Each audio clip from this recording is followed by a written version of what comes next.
اس امت میں یہ جاہلیت کے کام آئیں گے. جمیع الامہ یعنی ہر فرد میں یہ جاہلیت کے کام آ جائیں گے، ایسا نہیں ہے. جمیع الامہ کا مطلب ہے ہر فرد، ہر فرد، امت کا ہر فرد اس میں مبتلا ہو.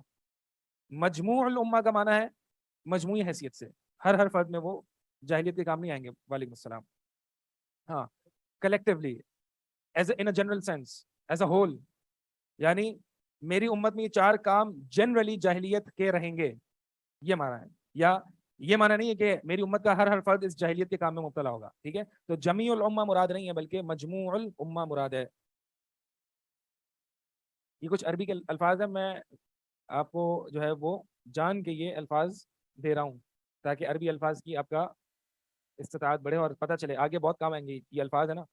ہم پڑھتے تھے یہ الفاظ، ہم آگے اتنے آگے تک پہنچاتے تھے، عربی کتابیں پڑھتے تھے، ہمیں یہ الفاظ سمجھ میں نہیں آتے تھے، اور اکثر سلف کی اور عربی کتابوں میں یہ الفاظ ہوتے تھے.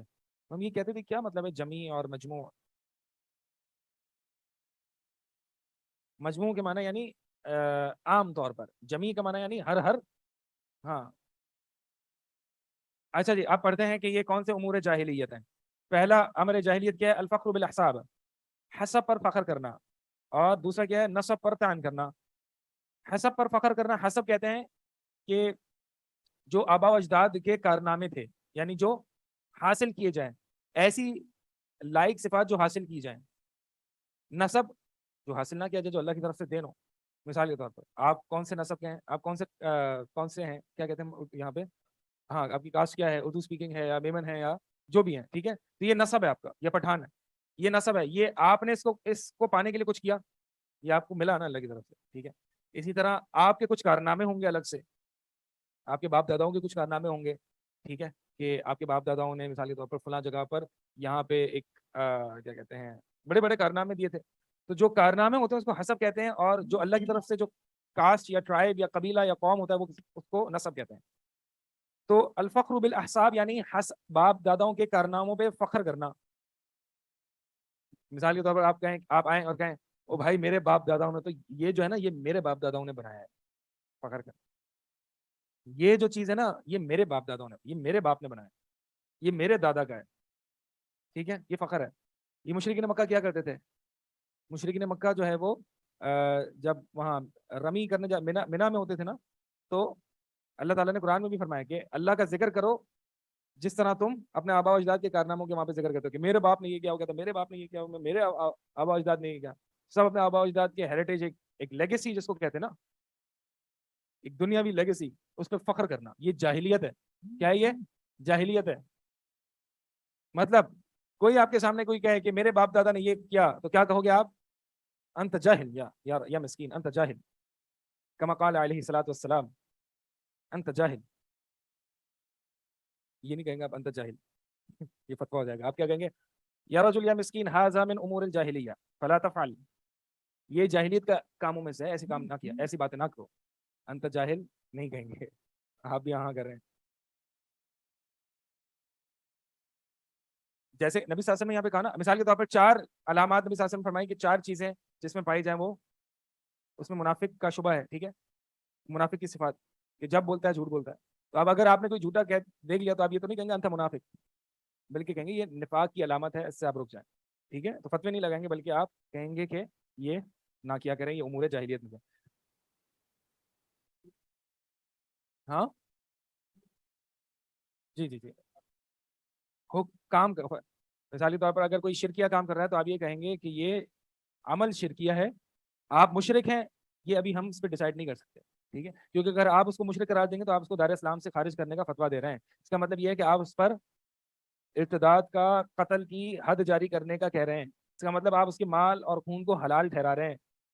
یہ سب کچھ اس کے لوازمات ہیں جو آپ اگر ایک شخص کو مشرک کہتے ہیں.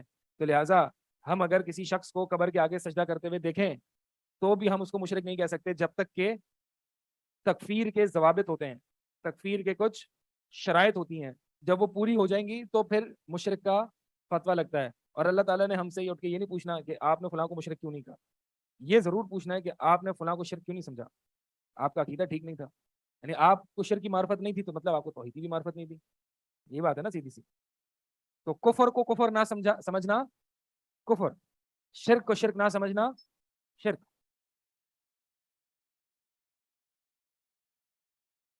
یہ تکفیر مطلق ہوتی ہے اور ایک تکفیر معین ہوتی ہے. ہاں تکفیر معین آپ نہیں کر سکتے. چلے جی. تو دوسرا جو امر جاہلیت وہ کون سا ہے؟ الطعن فی الانساب، نسب پر طعن کرنا. یہ اس کے دو معنی ہو سکتے ہیں. ایک تو یہ کہ فلاں شخص کے نسب پر آپ طعن کریں کہ تمہارا باپ فلاں نہیں ہے.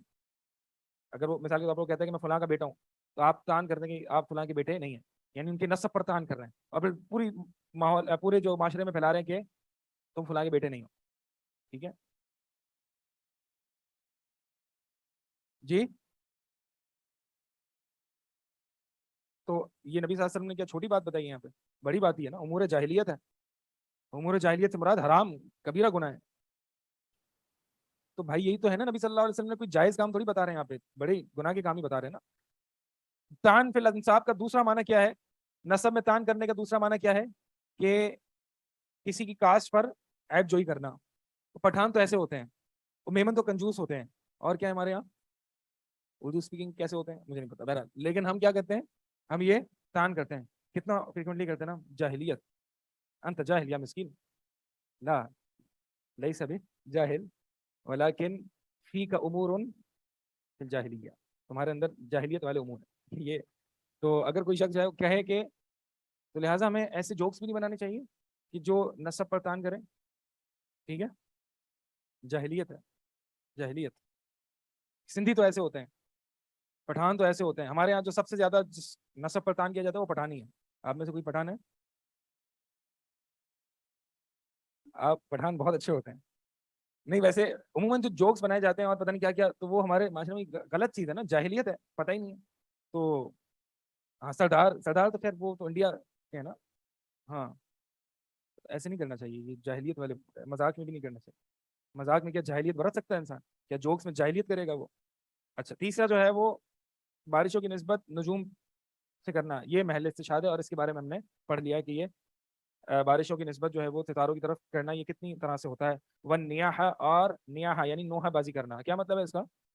جو آج کل ہو رہا ہے بالکل ایسا ہی. آج کل جو ہو رہا ہے وہ تو ایکسٹریم فارم ہے. یہ جو آج کل جو شیعہ کرتے ہیں وہ تو ایکسٹریم ہے نا. وہ تو جاہلیہ فوق الجاہلیہ، جاہلیہ و جاہلیہ و شرک، شرک اکبر. ٹھیک ہے، وہ تو ملٹی پلائی پتہ نہیں کتنے ٹائمز ہے، اس میں شرک بھی ہے، اس میں جاہلیت بھی ہے، پتہ نہیں کیا کیا ہے. ہاں ہاں. تو یہ جو آج کل ہو رہا ہے یہ تو نیاحہ کس کو کہتے ہیں؟ نیاحہ کہتے ہیں کہ جو شخص میت ہے اس کے غم میں، یا اس ڈیڈ باڈی کے اوپر جو ہے وہ اس کی تعریفیں بیان کرنا، یہ بھی آتا ہے. اور رونا دھونا کرنا، کمپلین کرنا، اور کیا کہتے ہیں، مطلب ہاں یہ کیا ہو گیا میرے ساتھ، میں تو برباد ہو گئی. عموماً یہ عورتیں کرتی ہیں، اس وجہ سے میں فیمیل ذکر کیا ہے، مرد بھی کرتے ہوں گے، میں نے نہیں دیکھا. ہاں ہاں یہ تو اتنا اچھا تھا، اور یہ تو پتہ نہیں کیا کرتا تھا، اور یہ تعریف اور رونا دھونا، رخسار پیٹنا، یہ جاہلیت کے کاموں میں سے. وقال، اور نبی صلی اللہ علیہ وسلم نے فرمایا النائحہ، نوحہ کرنے والی. کیا نوحہ کرنے والے نہیں ہوتے؟ میں نے وہی بتایا نا کہ آپ کو عموماً جو نوحہ کرتے ہیں وہ کون ہوتے ہیں؟ عورتیں ہیں. تو آج کل جو نوحہ کر رہے ہیں وہ سب عورتیں. سوچنا چاہیے نا ان کو، یہ کیسے مرد ہیں؟ یہ عورتوں کی صفت جاہلیت میں بھی صرف عورتوں کی صفت ہوا کرتی تھی. یہ کیسی جاہلیت ہے کہ یہاں پہ مرد بھی نوحہ کر رہے ہیں؟ ہاں ہم مردانہ نوحہ کر رہے ہیں چھڑیاں لے کے. اللہ المستعان.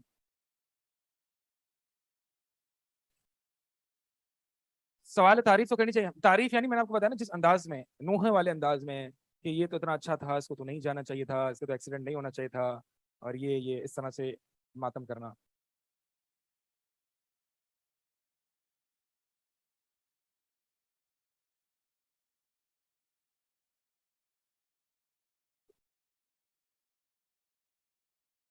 دیکھ اگر وہ ایک نوحہ اس میں آتا ہے کہ رونے دھونے میں آتا ہے تو پھر نوحہ ہے یہ. اچھا نوحہ کرنے والی جو ہوتی ہے، اللہ کے نبی نے فرمایا اذا لم تتب، اگر وہ توبہ نہ کرے اپنی موت سے پہلے، تو اسے قیامت والے دن کھڑا کیا جائے گا اور اس کو ایک قطران کی قمیص پہنائی جائے گی. قطران کی قمیص، قطران کہتے ہیں کہ ہاں یہ اونٹ جو خارش زدہ ہوتا ہے نا، اونٹ پر ایک وہ ڈالا جاتا ہے جس سے خارش پیدا ہوتی ہے، یا ایک کیا اس کو اردو میں کیا لکھا ہے؟ خندق، گندک، گندک. یہ مجھے گندک بھی نہیں پتا کیا ہوتی ہے. ہاں ہاں تو یہ اصل میں اس کی جو عرب علماء تشریح کرتے ہیں یہی کرتے ہیں کہ یہ اونٹ پر وہ کسی وجہ سے ڈالا جاتا تھا خارش کے لیے، تو اس پر اس کو جو ہے وہ اس کی قمیص پہنائی جائے گی، اور اس کو یعنی یہ مراد یہ ہے کہ اس کو اتنی خارش ہوگی کہ خارش کر کر کے گویا کہ وہ قمیص بن جائے گی. یہ بعض اہل علم نے اس کا معنی کیا ہے کہ قمیص پہنانے سے مطلب یہ ہے کہ اس کو اتنی مثال کے طور پر جب انسان خارش کرتا ہے، دیکھیں جس کو خارش کی بیماری ہوتی ہے تو اس کی کھال کیسی ایک موٹی قسم کی ہو جاتی ہے، ٹھیک ہے، تو اس کو اتنی شدید خارش پہنائی جائے گی کہ گویا کہ وہ لباس دیکھے گا دور سے کہ اس نے قمیص پہنی ہے.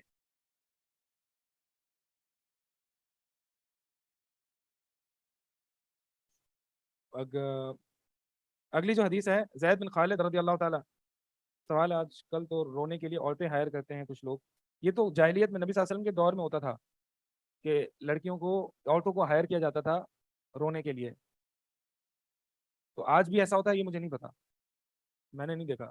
ہوتا ہے ہائر کیا ان کو رونا کیسا آ جاتا ہے مطلب؟ ہاں نہیں تو اتنے آنسو نکل رہے ہیں رونا کیسے آتا ہے؟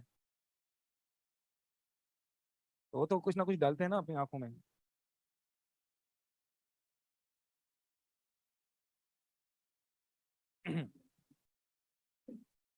زید بن خالد رضی اللہ تعالیٰ عنہ سے روایت ہے کہ نبی فرماتے ہیں صلی لنا رسول اللہ صلی اللہ علیہ وسلم صلاۃ الصبح بالحدیبیہ.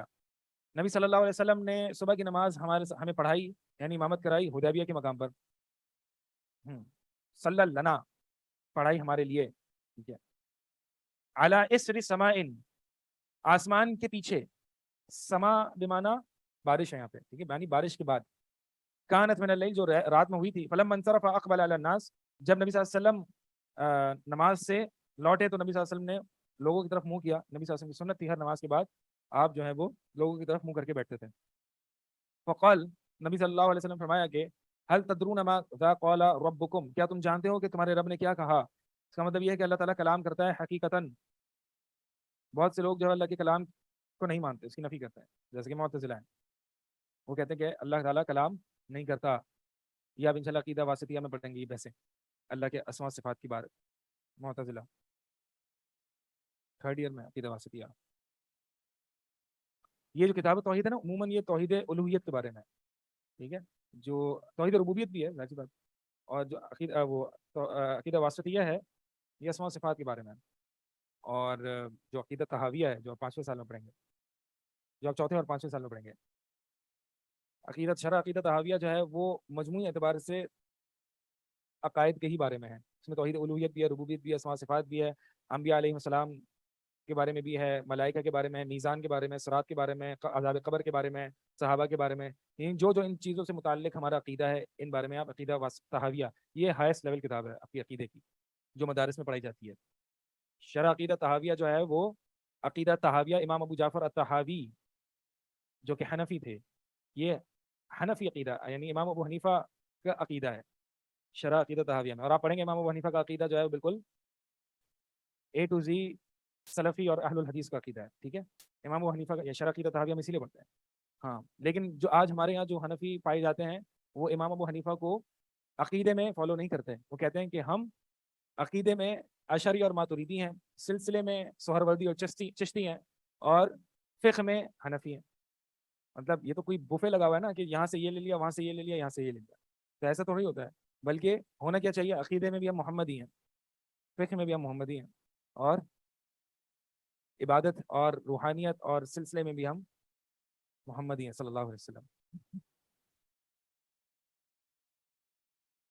ہاں تو پہلے پتہ نہیں کہاں سے بات نکلی جی. تو آپ ہاں یہ اللہ کے نبی صلی اللہ علیہ وسلم نے پوچھا کہ تم جانتے ہو کہ تمہارے رب نے کیا کہا؟ اسے ہی پتہ چلا کہ قال ربکم یعنی آپ کا رب حقیقتاً کلام کرتا ہے. آپ نے شاید کچھ تو سنا ہوگا نا کہ معتزلہ جب خلیفہ مامون کے دور میں تھے تو انہوں نے قرآن کو اللہ کا کلام ہونے کا انکار کیا، جس وجہ سے امام اہل سنت امام احمد بن حنبل نے بہت سی تکلیفیں جھیلی. یہ کیا ہو گیا؟ یہ عجیب طریقے سے اسکرین کھل گئی کسی کی، یہ بند کرنا آتی ہے کسی کو؟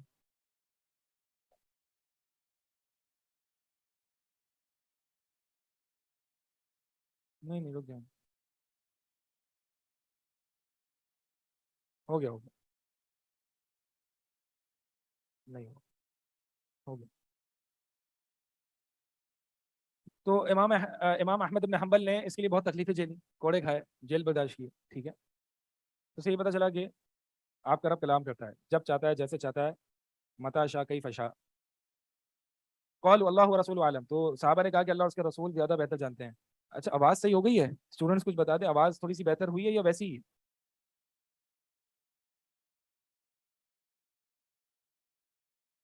صحیح ہے، صحیح ہے، ٹھیک ہے۔ تو صحابہ نے کہا اللہ اور اس کا رسول بہتر جانتے ہیں، اللہ و رسول عالم، یہ کہنا کیسا ہے؟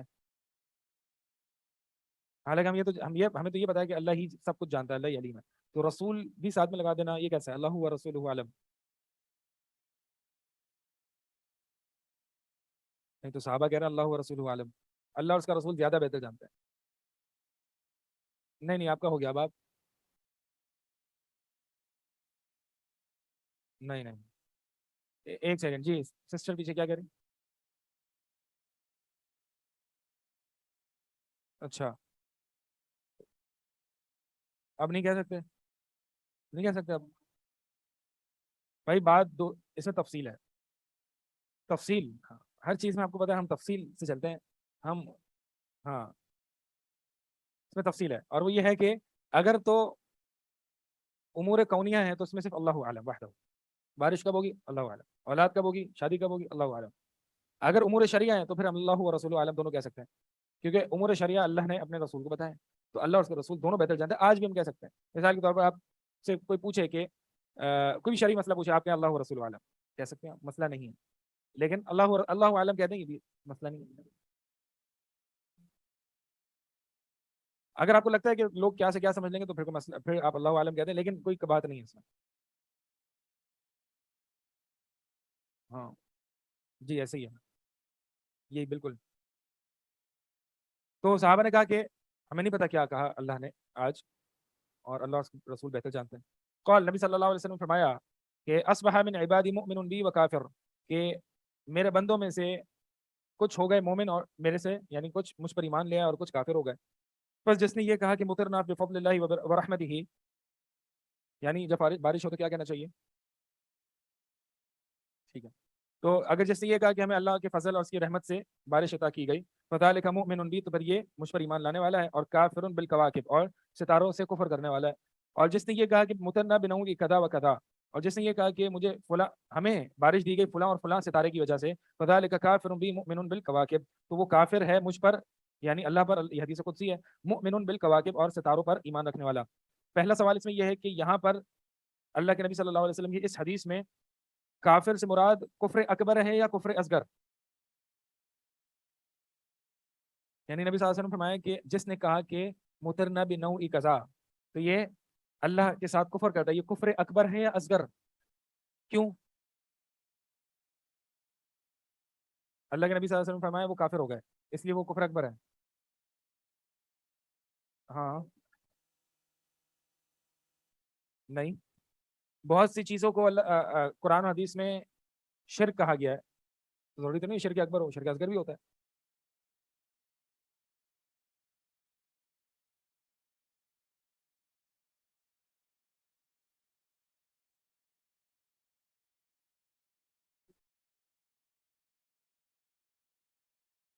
یہ جو ہے شرک اصغر ہے، کیوں؟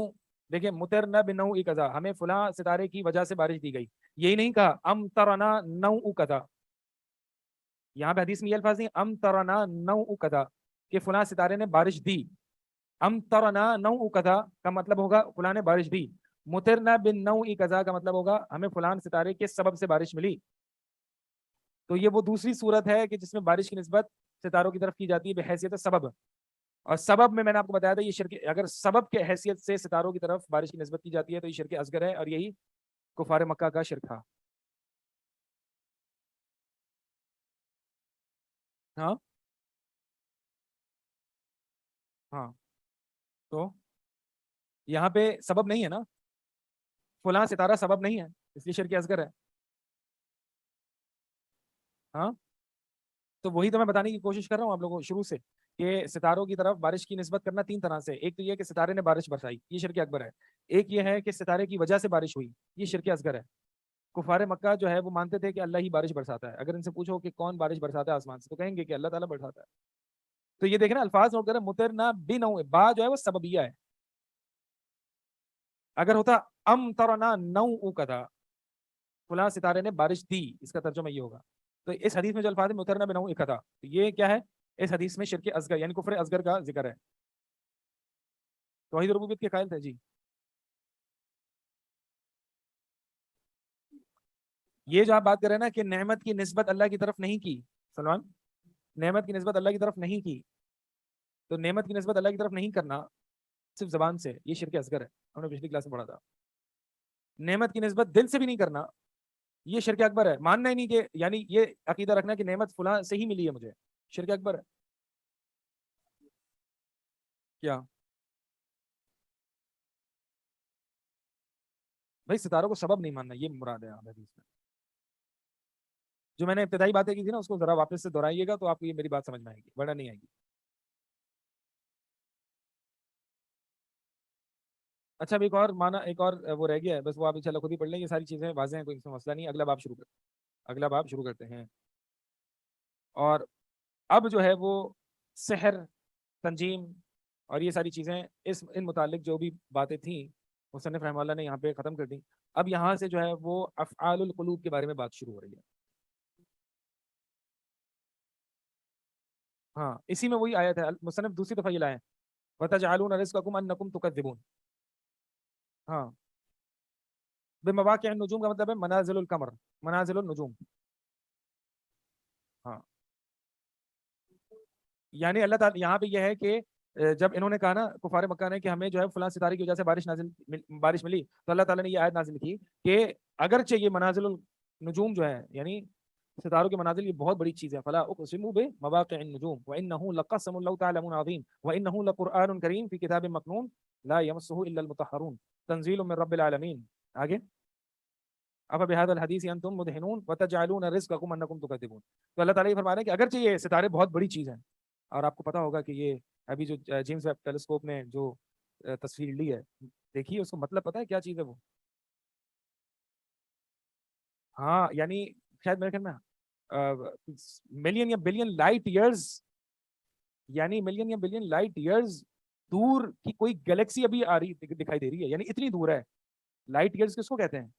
لائٹ ایئر یا لائٹ کی اسپیڈ کیا ہے 3 × 10⁻8 per second, metre per second. ٹھیک ہے، تو اگر آپ ایک دن میں 24 گھنٹے، 24 گھنٹوں میں 60، ایک گھنٹے میں 60 second, 24 multiply by 60 multiply by 3 × 10⁻8 multiply by 365، یہ 1 لائٹ ایئر ہے.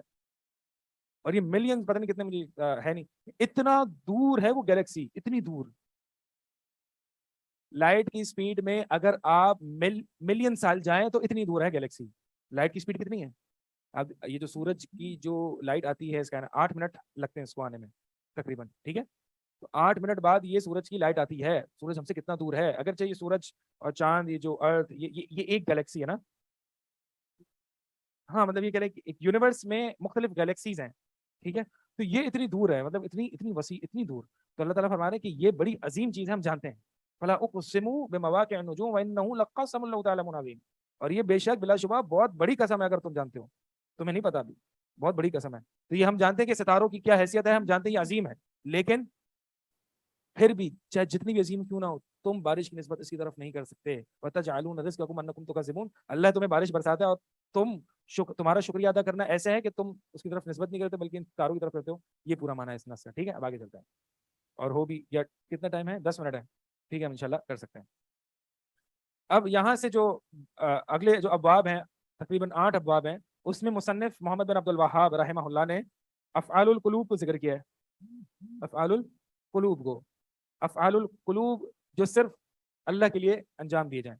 دیکھیں عبادت کیا ہوتی ہے؟ عبادت یہ توحید الوہیت کیا ہے کہ ظاہری اعضاء کی عبادت اور افعال القلوب، اس کو خالص اللہ کے لیے انجام دیا جائے. ٹھیک ہے، ابھی ہم نے جتنی باتیں کی وہ افعال ظاہرہ تھے نا. ہم دعا مانگ رہے ہیں، ذبح کر رہے ہیں اور استغاثہ کر رہے ہیں، یہ ساری دعائیں ہیں، یہ ساری ظاہری چیزیں ہیں کہ اس کو ہم خالص اللہ کے لیے کریں. اب یہاں پر جو ہے وہ افعال قلوب ہے، یہ دکھتے نہیں ہیں. ان افعال قلوب کو خالص اللہ کے لیے انجام دیں. اگر تو ظاہری اعضاء خالص اللہ کے آگے جھک رہے ہیں لیکن دل میں افعال قلوب جو ہیں وہ کہیں اور جھک رہے ہیں.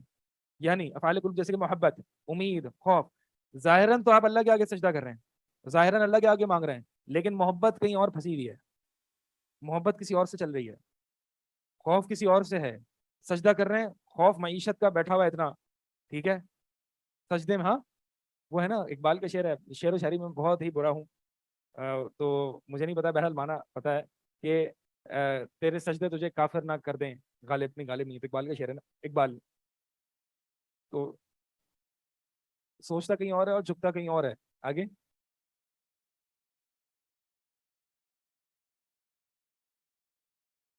ہاں تو مطلب یہ وہی ہے, بہرحال تو سوچتا کہیں اور ہے اور جھکتا کہیں اور ہے. اگر شعر کسی کو ہو یاد تو پتا نہیں, مشہور شعر ہے, میں تو سوچ رہا تھا لوگوں کو یاد ہوگا. ایسے شعر و شاعری مجھے کبھی سمجھ بھی نہیں آئی, ٹھیک ہے, شعر و شاعری کا ایک تو شوق بھی نہیں, اور پھر کہیں بھی شعر آتا ہے تو میں کہتا ہوں یار یہ کیا, آگے تو سمجھ نہیں آنا, آگے چل. ہاں, اور پلس میں نے جو اپنی 9 10 او لیولس میں اردو پڑھی ہے نا, تو او لیولس کی اردو تو اتنی فارغ ہوتی ہے کہ وہ چھوٹا سا, وہ میرے خیال میں او لیولس کی اردو میں تو شعر و شاعری, آپ او لیولس کرو نا, شعر و شاعری تو ہے ہی نہیں نا او لیولس کی اردو. ہاں, اب یہ سلیبس بھی آگے, مجھے نہیں پتا کون سا ہے یہ سلیبس بھی, پہلے نہیں ہوتا تھا. اچھا, میں اتنا بھی پرانا ہی نہیں ہوں, اگر سے تھوڑے سے وائٹ بال آ گئے, لیکن مجھے ایک ہی پیپر ہوتا تھا میرے ٹائم پہ اردو کا, ٹھیک ہے, تو اس میں کوئی شعر و شاعری نہیں, اس میں جو ہے وہ ایک کمپریہنشن ہوتا تھا, ایک کمپوزیشن ہوتا تھا, اور اپنی سلیس اردو میں آپ لکھتے تھے. سوچے میرے 95 اے آ گیا تھا اس وقت, اے اسٹارٹ نہیں ہوتا تھا, اے آیا تھا میرا, 95% بھی ہوتی تھی اس وقت, 95 آئے تھے اردو میں مجھ جیسی بندے کی. اور اس ابھی تو میری اردو بہت اچھی ہو گئی, عربی پڑھ پڑھ کے, اگر چاہیے عربی کے الفاظ ہیں, اس وقت کی جو اردو تھی تو ماشاءاللہ بہت ہی کمال کی. مطلب ہر بندے کا نا, جس کو جو مذکر مؤنث صحیح سے نہیں بول سکتا تھا نا, میں یہ کر رہی ہوں, یا میں تمہاری بیوی کہاں جا رہا ہے, تم کیا پی رہے ہو, اس طرح کی جو مذکر مؤنث بھی خراب ہے نا, اس کا بھی یہ آ جاتا تھا. یہ او لیولس کی اردو تو, ہاں, یہ میٹرک کی یا انٹر کی اردو اچھی ہوتی ہے, اس میں اردو کا پیپر بھی اچھا ہوتا ہے, اس میں پتہ نہیں شعر و شاعری بھی پڑھاتے ہیں. ہاں آگے شعر, تیرے سجدے کہیں تجھے کافر نہ کر دے, تو جھکتا کہیں اور ہے اور سوچتا کہیں اور ہے. ماشاءاللہ.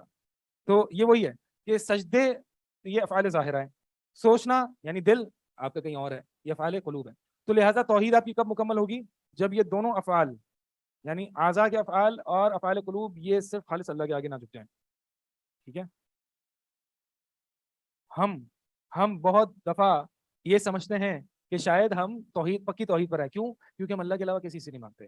کیوں؟ کیونکہ ہم اللہ کے علاوہ کہیں اور نہیں جھکتے. کیوں؟ کیونکہ ہم مزاروں پر نہیں جاتے. کیوں؟ کیونکہ ہم نظر و نیاز نہیں کرتے غیر اللہ کے نام پر. کیوں؟ کیونکہ ہم مولا علی کو مشکل کشا نہیں سمجھتے. کیوں؟ کیونکہ ہم غوث اعظم کو غوث اعظم, پیر عبد القادر جیلانی رحمہ اللہ کو غوث اعظم نہیں سمجھتے. ہم بہت اس خوش فہمی میں ہیں کہ ہم شرک پر نہیں ہیں کیونکہ ہم یہ سب نہیں کرتے. بہت ممکن ہے کہ ہم افعال قلوب میں شرک کرتے ہیں, بہت ممکن ہے. ٹھیک ہے, تو لہٰذا ہمیں اپنے بارے میں کہیں سوچنا چاہیے. تیرے سجدے کہیں تجھے کافر نہ کر دیں, جھکتا کہیں اور ہے, سوچتا کہیں اور ہے. اچھا شعر, اس کو یاد کرنا پڑے گا. لوگ شعر سنتے ہیں آج کل.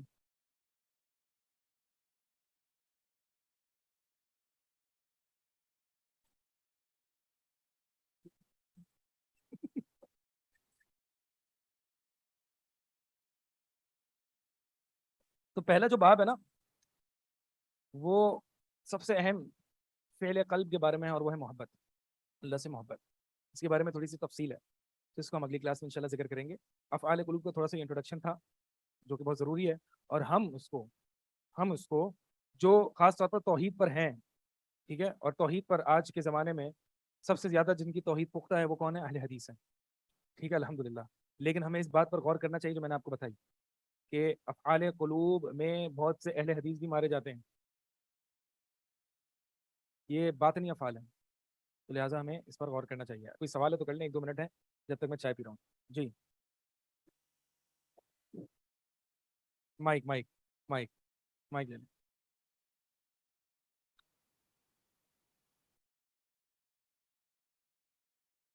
اقبال کی شاعری نہیں ہے وہ اس میں, نہیں کوئی بھی شاعری نہیں. سلیبس اے میں ہوتی ہے, مطلب آ گئی ہے ابھی, آ گئی ہے. شیخ ابھی جو ہم نے جتنے بھی ابواب پڑھے، تنجیم، طیارہ اور دیگر چیزیں، اس میں یہ شیخ کلیئر ہو گئی. اب اس میں شیخ اس کے آخر میں ایک چیز اس کی حکمت سمجھ نہیں آئی. جیسے یہ جو ریاکاری ہے شیخ، اور اسی طریقے سے یہ جو بدفعالی ہے جس کو ہم بدشگونی بھی کہتے ہیں شیخ، اس میں جو حکم لگاتے ہیں علماء وہ ہے شرک اصغر کا، العز و ازاری والی حدیث پہ بھی، اس پہ. تو شیخ محترم اس کا مطلب وہ چیزیں تو کلیئر ہو چکی ہیں، لیکن مطلب اس کا کانسیپٹ کیا ہے، اس میں حکمت کیا ہے شیخ؟ مطلب اس کو ہم شرک اصغر کیوں کہتے ہیں مطلب؟ دیکھیے اس میں تھوڑی سی تفصیل ہے، اور وہ یہ ہے کہ اگر میں ذکر اس کو میں نے یہ بتایا کہ ریاکاری کو شرک اصغر کیوں کہتے ہیں. اس میں اصل میں بدشگونی کو تو اس لیے کہتے ہیں کہ آپ نے اس چیز کو سبب بنایا برا اثر لینے میں جس کو اللہ تعالیٰ نے نہیں بنایا. اس میں ہاں، لیکن زیادہ اچھی بات یہ ہے مجھے جو لگتی ہے وہ یہ کہ آپ کا توکل جو ہے وہ اللہ سے ہٹ کے اسباب کی طرف جا رہا ہے. بدشگونوں میں یہی ہوتا ہے نا کہ آپ اللہ سے بدزن ہو رہے ہو، اللہ پر توکل آپ کا کمزور ہو رہا ہے. تو اس لیے توکل چونکہ افعال قلوب میں سے، توکل آپ کا اللہ سے ہٹ کے مخلوق کی طرف جا رہا ہے. تو یہ اگرچہ پورا نہیں چلا گیا، پورا چلا جاتا تو شرک اکبر ہوتا، لیکن کچھ چلا گیا اس لیے شرک اصغر ہے. اسی طرح ریاکاری جو ہے جس میں آپ خالص اللہ کے لیے عبادت کرتے ہو لیکن آپ نے اپنی نیت میں کسی اور کو شامل کر لیا، یہ ریاکاری اور یہ شرک ہے. شرک ہوتا یہ ہے کہ اللہ کی عبادت میں کسی اور کو شریک کر لینا، یعنی جہاں اللہ پر توکل کرنا چاہیے تھا کامل، آپ نے اس کالی بلی کے گزرنے پر تھوڑا بہت توکل کر لیا. وہاں پر تو معقول رب کا بحث تھی نا، تو معقول رب نہیں ہے تو پھر، لیکن یہ جو مقصود نہیں ہے یہاں تو رب کا سیدھے سے کوئی تعلق نہیں ہوتا نا کہ تعلق میں کیا سبب نہیں ہے. لیکن میں نے بتایا زیادہ بہتر یہ ہے کہ یہاں پہ توکل کی کمزوری کی وجہ سے اس کو شرک اصغر میں ڈال دیا ہے. اسی طرح جیسے کہ یہاں پہ ہے کہ بارشوں کی نسبت ستاروں کی طرف کرنا، اس میں جو ہے وہ کفران نعمت کی وجہ سے کہ شکر کرنا، یہ سب کس کا حق ہے؟ اللہ کا. تو آپ نے وہاں اگرچہ حقیقت نہیں لیکن سبباً ہی آپ کسی اور کی طرف نسبت کر رہے ہیں، یہ کفران نعمت تو ہو گئی نا الفاظ میں. تو آپ نے یہ شکر جو صرف خالص اللہ کا حق تھا وہ آپ نے مخلوق کو کی طرف نسبت کی، اس لیے اس کو شرک کہا جاتا ہے، شرک اصغر.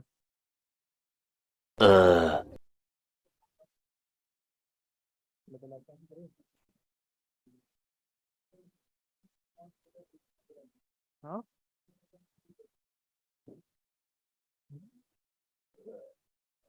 موٹیویشن اسپیکرز کو سنا کرو زیادہ.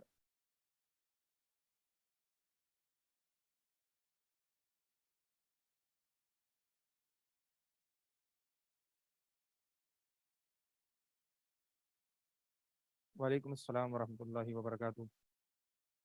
آن لائن اسٹوڈنٹس کی بھی تعداد جو ہے وہ تھوڑی سی کم ہوتی جا رہی ہے. ویسے آن لائن اسٹوڈنٹس کتنے ہوتے ہیں؟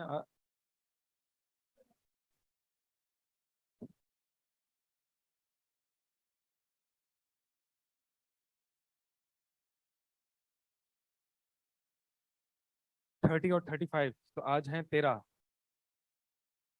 ایسا کیوں ہے؟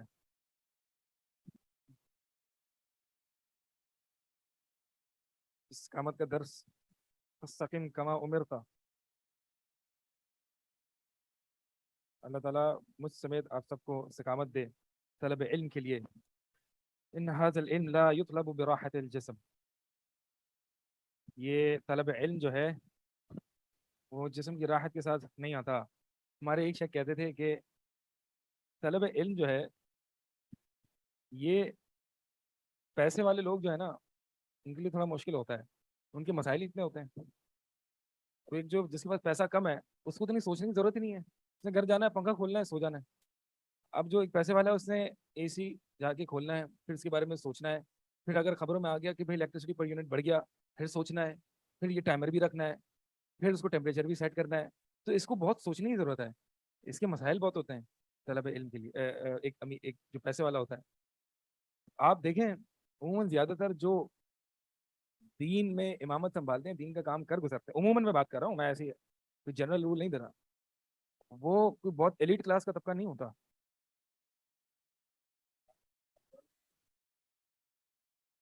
قال ہاں ما اتبعك الا ما نراك اتبعك الا هم اراذلنا بادي الرأي. یہ ہم نے پڑھا بھی تھا پچھلے سال، سورہ ہود میں پڑھا تھا کہ آپ کے جو ہے متبعین. اسی طرح ابو سفیان رضی اللہ تعالیٰ عنہ سے جب ہرقل نے پوچھا کہ اللہ کے نبی صلی اللہ علیہ وسلم کے متبعین کون ہیں، اضعفاؤہم، کیا کمزور لوگ ہیں، او اشرافہم، یا ایلیٹ کلاس ہے، قبل ضعفاہم، بلکہ کمزور لوگ ہیں. تو تھے امیر لوگ بھی تھے، عبد الرحمن بن عوف، عثمان رضی اللہ تعالیٰ عنہ، ابو بکر بھی. ابو بکر تو پیسے والے تھے اور فوراً خرچ کر دیتے تھے، تو ایک وہ الگ ہی قسم کیٹیگری کے لوگ ہوا کرتے تھے. اللہ کے نبی صلی اللہ علیہ وسلم فرمانا کہ امیر آدمی جو ہے وہ دیر سے جنت میں جائے گا, اس کو حساب کتاب بھی دینے میں ٹائم لگے گا, اس لیے دیر سے جائے گا. تو غریب آدمی کے مسائل نہ دنیا میں اتنے ہیں نہ آخرت میں ہے. ہاں, یہ ایک میں آپ کو بات بتاؤں, آپ کو کیا لگتا ہے کہ امیر آدمی جس کے پاس پیسہ ہے, ابن القیم رحمہ اللہ اور دیگر اسلاف فرماتے ہیں کہ شکر کا امتحان زیادہ سخت ہے اور اس میں اکثر لوگ فیل ہوتے ہیں بنسبت فقر کا امتحان. صبر کا امتحان, ظاہر سی بات ہے صبر فقر پہ کیا جاتا ہے اور شکر غنا پہ کیا جاتا ہے. انسان شکر میں اکثر لوگ فیل ہوتے ہیں. جس کے پاس پیسہ ہوتا ہے اس کا امتحان زیادہ ہوتا ہے, اگرچہ وہ یہ سمجھ نہیں رہا ہوتا کہ میں امتحان میں ہوں, اس کا امتحان زیادہ بڑا ہوتا ہے. ایک جو کمزور ہے اس کو تو پتا ہے نا کہ میں میرے پاس کچھ ہے ہی نہیں, میں نے کیا کرنا ہے, میں نے آنا ہی بھائی میں اللہ کے سامنے جھک جاؤں. مطلب اسی لیے نا کہ ایک اللہ تعالیٰ اس کی طرف نظر رحمت کر کے بھی نہیں دیکھے گا. ان تین لوگوں میں سے ایک وہ ہے جو فقیر متکبر ہے. اب اس فقیر کے پاس کچھ ہے نہیں تکبر کرنے کے لیے, وہ تکبر کر رہا ہے. تو چاہیے تو یعنی فقیر کے لیے تکبر نہ کرنا اولا تھا بنسبت امیر آدمی کے. تبھی تو اس کو یعنی ایک فقیر متکبر ہے اور ایک امیر متکبر ہے, کون سے زیادہ بڑا گنہگار ہے؟ فقیر متکبر. تو بات سمجھا یہی رہا ہوں کہ امیر لوگ جو ہوتے ہیں اللہ تعالیٰ محفوظ فرمائے. ہم تو یہ دعا کرتے ہیں ربنا آتنا فی الدنیا حسنہ, ہم کمزور ایمان والے ہیں نا.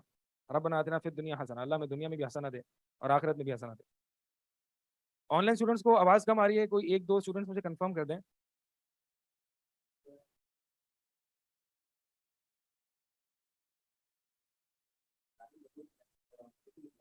بہت کم ہے, بہت کم ہے. اب کیسی ہے؟ اب صحیح ہے آواز؟ ٹھیک ہے, کلیئر ہے. تو بھائی یہ تو چلتا رہے گا, زندگی کا دستور ہے, یہاں کبھی وہاں. مومن کو جو ہے نا دنیا کی زندگی یہاں ہلاتی ہے, کبھی وہاں ہلاتی ہے, کبھی وہاں کبھی یہاں, لیکن ثابت قدم رہتا ہے وہ.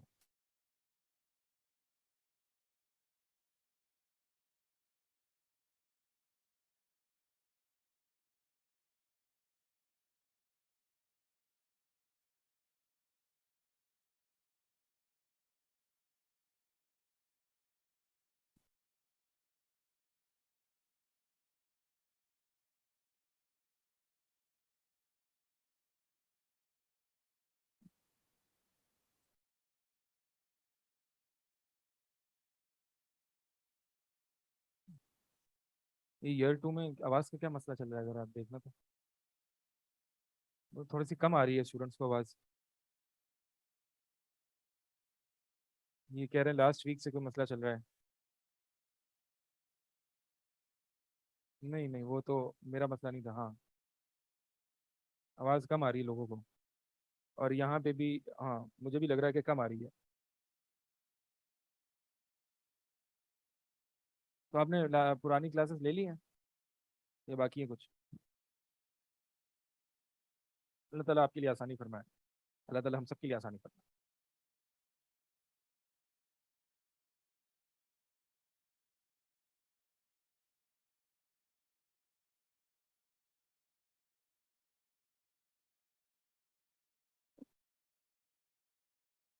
آئے آپ کی کلاس والے بقرہ عید اور بارشوں کے بعد ایسا لگ رہا ہے یہ بھی آپ کی کلاس. تیرے سجدے کہیں تجھے کافر نہ کر دیں, تو جھکتا کہیں ہے اور سوچتا کہیں ہے. سبحان اللہ. واہ بھائی, یہاں تو شاعری مشرق بیٹھے ہیں. جی بھائی, پڑھنا آپ لوگوں نے؟ یا اللہ,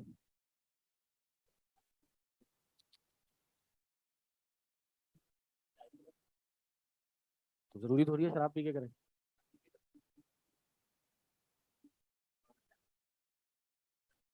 اچھا جی. جی میری صحت ٹھیک ہے, اللہ کا شکر ہے. میری صحت کا مسئلہ نہیں تھا, کچھ اور معاملات تھے. ہوں، اچھا جی.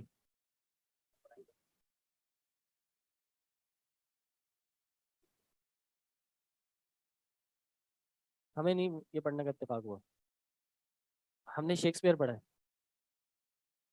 اشعار بھی پڑھے ہم نے کچھ نہ کچھ. یاد نہیں, ہم بڑے نالائق اسٹوڈنٹ تھے اپنی اسکول کے زمانے میں. پڑھنا ہے آپ لوگوں نے؟ کہاں سے پڑھنا ہے؟ وعلیکم السلام.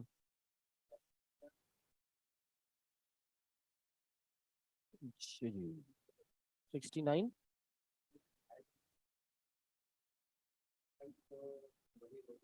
ہاں جی 70 تک ہو گیا میری انفارمیشن کے مطابق. 71 سے ہم نے پڑھنا ہے.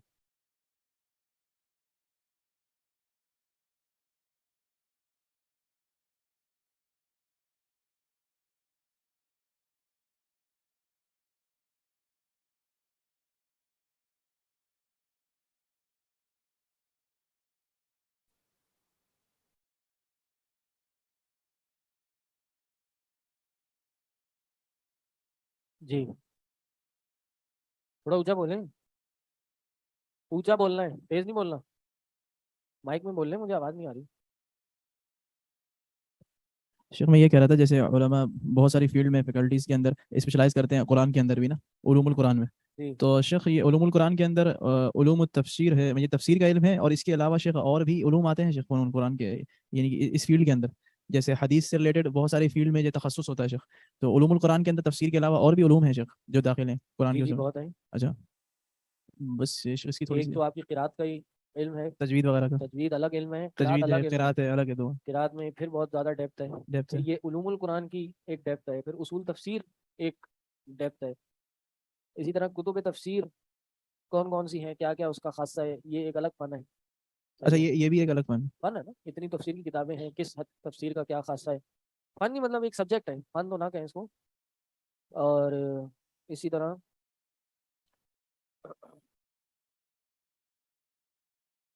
جی جی الحمدللہ. جی خیر مبارک. جی جی کل آپ لوگ کی مٹھائی کا انتظام ہے انشاءاللہ. ہاں نیٹ ورک، ہاں نہیں وہ آپ کا تھوڑا کمزور ہے، ورنہ یہاں مردوں میں بڑا اسٹرانگ ہے نیٹ ورک. مجھے کل ہی مبارک بادیں مل گئی، میں نے کہا یار یہ ان کو کہاں سے پتا چلے ہیں. ہاں میری یہاں بیٹی ہوئی ہے الحمدللہ.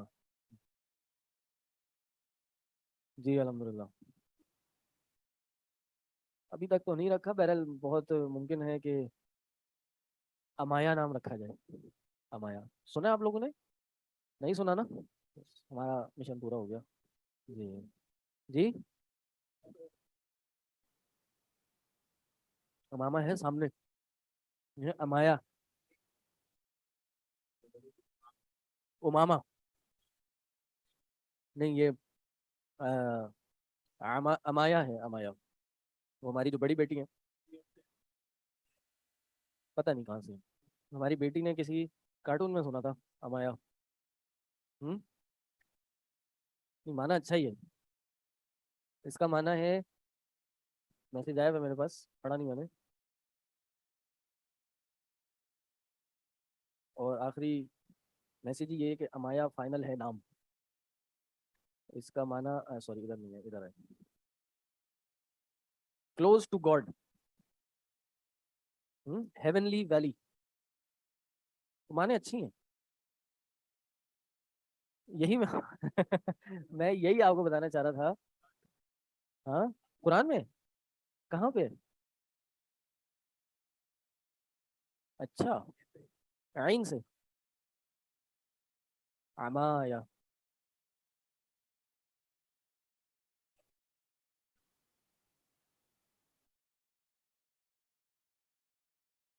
بہرحال بھائی جو بھی نام ہے، یہ ہماری بیٹی صاحبہ نے پتہ نہیں کسی کارٹون میں یا کسی ویڈیو میں دیکھا تھا، تو ہونے سے پہلے انہوں نے کہا جی میرا نام ہے امایا. بیٹی ہونے سے پہلے وہ کہہ رہی تھی بھائی میرا نام ہے آج سے امایا. اچھا بھائی، تو جب یہ ہو گئی تو انہوں نے کہا اب سے اس کا نام ہے. میں نے چینج کر لیا واپس، زرش. یہ بھی نہیں سنا نا آپ نے؟ ہمارا ٹارگیٹ پورا ہو گیا. نام ایسا ہونا چاہیے جو ایک صدی سے کسی نے نہ سنا ہو اور دور دور تک کسی نے نہ رکھا ہو. پتا نہیں بھائی، یہ تو آپ گھر والوں سے پوچھیں. ہے ہمیں تو نارمل نام یہ، ہاں تو ہمیں نہیں سمجھ آتا بھائی. یہی نا مریم نام بھی اچھا ہے، کوئی کہے مریم بہت اچھا نام ہے، قرآن میں ہے. ہمیں تو یہ نام اچھے لگتے ہیں. زرش کا نام ہے قیمتی. تو ہم تو بھائی پتہ نہیں بھائی، وہ زرش نہیں زرش رکھتے ہیں. دیکھیں نا, زرش از مائی ڈاٹر رحماز ایج فیلو. اچھا اچھا چلے بھائی, آپ فائدہ اٹھایا کریں ایسے. سلطان بھائی کو آپ ایسے آپ نے چھوڑ دیا. آپ کے تو ابھی داڑھی کے بال سفید ہونا شروع ہوئے. جتنا آپ کی داڑھی میں سفید بال ہے نا, اس سے بہت کم ان کی داڑھی میں کالے بال ہیں بھی یا نہیں, اندر اندر ہیں چھپے میں. فائدہ اٹھائیں.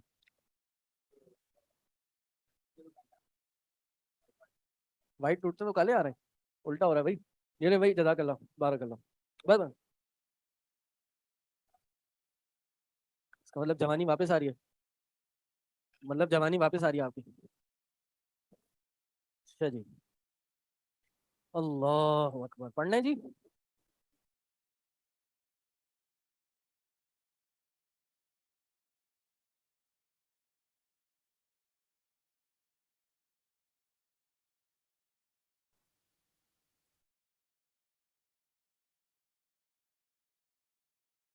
یہ کہہ رہے ہیں میں نے I never met a person with my name, یہ رکھ لیں کافی یونیک ہے.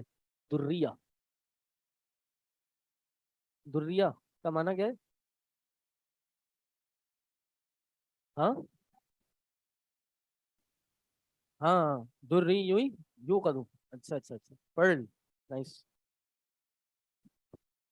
دیکھیے نام رکھنا ہمارے ہاتھ میں تو ہے نہیں ابھی, تو ابھی تو بک ہو گیا. نہیں میں نے کیا سوچا تھا, میں نے اس پہ سوچنے کی کوشش نہیں کی کیونکہ میرے سوچنے کا کوئی فائدہ ہے نہیں. تو پہلے سے ہی آپشن آ گئے تھے تو میں نے اس میں سے کچھ سلیکشن کر لی. مطلب وہ پھر وہ بھی وائڈ ہو گئی. ہاں, گاڈ, کلوز ٹو گاڈ, خدا کے قریب. ہاں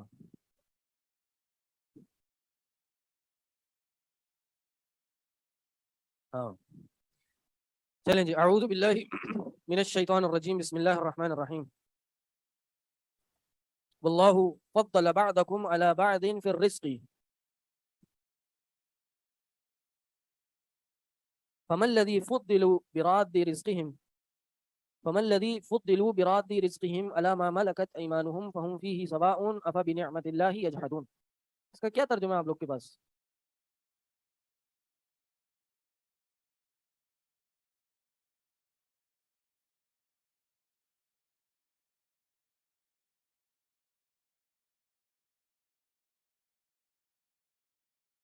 جی ہاں, اللہ نے بعض کو بعض پہ فوقیت بخشی ہے. فضل اللہ بعضکم علی بعض فی الرزق, رزق کے معاملے میں. یعنی اللہ تعالیٰ کسی کو زیادہ دیتا ہے, کسی کو کم دیتا ہے. دیتا سب کو ہی ہے, لیکن ہم دیکھتے ہیں کہ وہی انسان ہے, وہی 9 to 5 جاب کر رہا ہے یا 10 سے 10 کام کر رہا ہے. کسی کو 20,000 روپے مل رہے ہیں, کسی کو لاکھ روپے مل رہے ہیں, کوئی 2 لاکھ روپے کما رہا ہے, کوئی 20 لاکھ روپے بھی کما رہا ہے, کوئی کروڑوں بھی کماتا ہے ایک ایک دن میں. تو یہ اللہ کا فضل ہے, اس پہ کبھی انسان کو شکایت نہیں کرنی چاہیے. نمبر 1 کہ اللہ مجھے کیوں نہیں دیا. اللہ سے زیادہ رزق کی دعا کرنی چاہیے کہ اللہ یہ اپنا فضل مجھ پہ بھی کر, اللہ اپنے فضل سے اور دے, اور جو دیا ہے اس پہ مجھے کافی اور شافی کر دے, قناعت دے دے. ایک تو یہ مسئلہ. دوسرا یہ, کسی دوسرے کو اگر اللہ نے نوازا ہے تو اس کو غلط نگاہوں سے, حسرت کی نگاہوں سے یا حسد کی نگاہوں سے بالکل نہ دیکھے. کبھی دل چھوٹا نہ کرے کہ بھائی یہ دیکھو ہو بڑی گاڑی میں گھوم رہے ہیں, ہو کس گھر میں رہ رہے ہیں, کیا عہدہ ہے, کیا خاندان میں تعلقات ہیں, کیا چیز نہیں. اللہ فضل بعضکم علی بعض, اللہ نے بعض کو بعض پہ فوقیت دی ہے. فمن الذی, اصل میں یہ مثال ہے کن کے لیے, مشرکین مکہ کے لیے. یہ جو اب آگے آ رہی ہے, فمن الذی فضلوا براد رزقہم, پس ان لوگوں کو فضلوا جن کو فضیلت دی گئی ہے, براد رزقہم, کیا ترجمہ ہے اس کا؟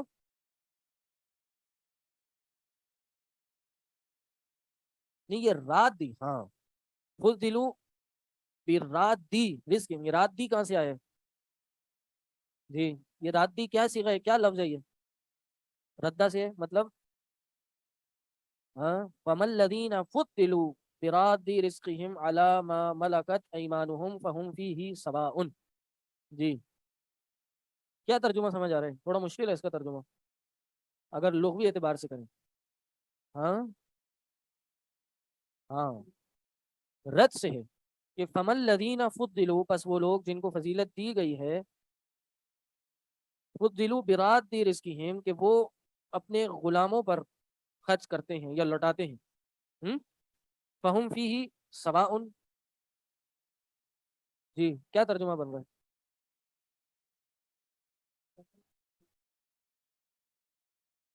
وہ لوٹانے والے نہیں ہیں. ہاں وہ لوٹانے والے نہیں ہیں. فلیس برادی رزقہم علی ما ملکت ایمانہم, وہ نہیں ہیں لوٹانے والے اپنے غلاموں پر رزق کو, فہم فیہ سوا, تاکہ وہ ان کے برابر آ جائیں, برابر تاکہ وہ ان کے برابر آ جائیں. تو اللہ نے یہاں مثال دی ہے, اللہ نے مثال دی ہے کہ جیسے تم اپنا رزق اپنے غلام کو نہیں دیتے تاکہ وہ تمہارے برابر آ جائے, تو تم کیسے اللہ کے غلاموں کو, اللہ کی مخلوق کو اللہ کے برابر کر دیتے ہو شرک کرنے میں, کفر کرنے میں. تم ایک رزق اپنے ماتحت کو گوارا نہیں کرتے کہ وہ تمہارے برابر آ جائے, تو اللہ جس نے پوری کائنات بنائی ہے, تم اس کے برابر کیسے کس کو کر دیتے ہو, اور تم کیسے سوچ لیتے ہو کہ اللہ گوارا کرے گا کہ اس کے کسی مخلوق کو اس کے برابر کر دیا جائے. یہ مثال دی ہے اس میں. امید ہے میں نے ترجمہ صحیح کیا ہوگا, باقی اللہ اعلم. نماز پڑھ لیتے ہیں انشاءاللہ, اس کے بعد کنٹینیو کرتے ہیں. سبحانک اللہ.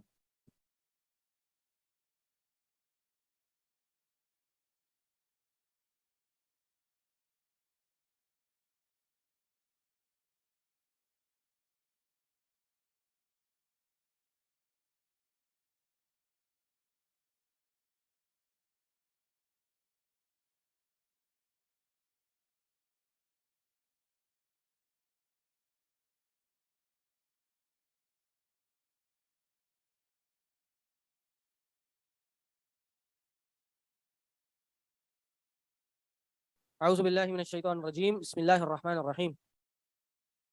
واللہ فضل بعضکم علی بعض, اللہ نے بعض کو بعض پہ فضیلت دی ہے رزق کے معاملے میں. فَمَا الَّذِينَ فُضِّلُوا بِرَادِّ رِزْقِهِمْ, بس نہیں ہیں وہ لوگ جن کو فضیلت دی گئی ہے بِرَادِّ رِزْقِهِمْ, وہ لوٹانے والے ہیں. رادی اصل میں کیا تھا, میں نے پوچھا تھا جواب نہیں آیا, نہ ترجمہ آ گیا. جی ترجمہ تو کوئی بھی ترجمہ دیکھ کے بتا دے.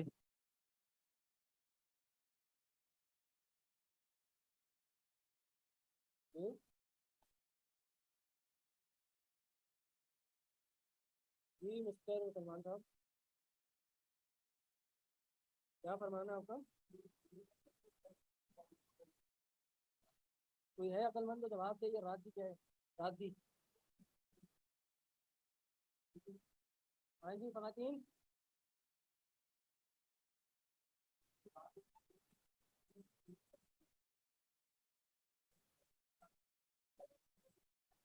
بات اس کے ساتھ نہیں رکھتا.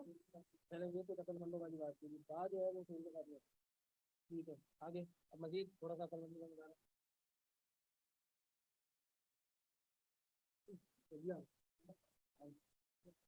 آواز آ گئی ویڈیو بات. جی ہاں جی, رات دی کیا ہے, فاعل ہے. فاعل ہے تو مطلب کیا ہے, یہ اصل میں کیا تھا, یا ہے کیا؟ اصل میں یہ تھا رات دینا, رات دن, رات دانی, رات دونا, اور رات دینا. جی یا مذکر سالم ہے, یا مذکر سالم, اور آگے یہ مضاف مضاف الیہ ہو رہا ہے, تو مضاف مضاف الیہ ہونے کی وجہ سے نون اعرابی گر گیا. رات دی رزقہم, رزق کو لوٹانے والے, مضاف مضاف الیہ, تو مضاف مضاف الیہ ہونے کی وجہ سے گر جاتا ہے. نون اعرابی مضاف بنتا ہے تو نون اعرابی گر جاتا ہے. نیا نہیں آیا یہ, ہاں یہ آیا بہت پرانا ہے. ہاں جی ہاں, ادھر کافی جگہ قرآن میں آپ نے پڑھا ہوگا مسلمو, ہاں مسلمو کیا ہے بھائی, اصل میں مسلمون تھا, تو وہ آگے نون اعرابی گر گیا. صحیح, تو وہ نہیں ہے اپنے رزق کو لوٹانے والے, علی ما ملکت ایمانہم, اپنے غلاموں پر, اس حال میں کہ فہم فی سی سواء, یہ کہ وہ ان کے برابر ہو جائیں. افبنعمت اللہ یجحدون, کیا وہ اللہ کی نعمتوں کا انکار کرتے ہیں. اس کا جو کیا معنی تھا وہ میں نے آپ کو بتا دیا. واللہ جعل لکم من انفسکم ازواجا, اور وہ اللہ ہے جس نے بنایا آپ میں سے ہی آپ کی بیویاں بنائیں, اور وجعل لکم من ازواجکم بنینا, اور بنائے آپ کے لیے آپ کی بیویوں میں سے بنین, بیٹے بنائیں. کیا بنائیں, بیٹے بنائیں. وحفدہ, حفدہ بنائیں, حفدہ کیا ہے, پوتے بنائے. ورزقکم من الطیبات, اور تمہیں پاک چیزوں میں سے رزق دیا. افبالباطل یؤمنون, کیا تم باطل پہ ایمان لاتے ہو. وبنعمت اللہ یکفرون, اور اللہ کی نعمتوں کا انکار کرتے ہو. یعنی یہ تمام نعمتیں اللہ نے تمہیں دی, اور دیکھتے کیا ہیں, تم اللہ کو چھوڑ کر باطل پہ ایمان لاتے ہو اور اللہ کی نعمتوں کا انکار کر دیتے ہو. جب اللہ نے سب کچھ دیا ہے تو تمہیں ایمان بھی اللہ پہ لانا چاہیے.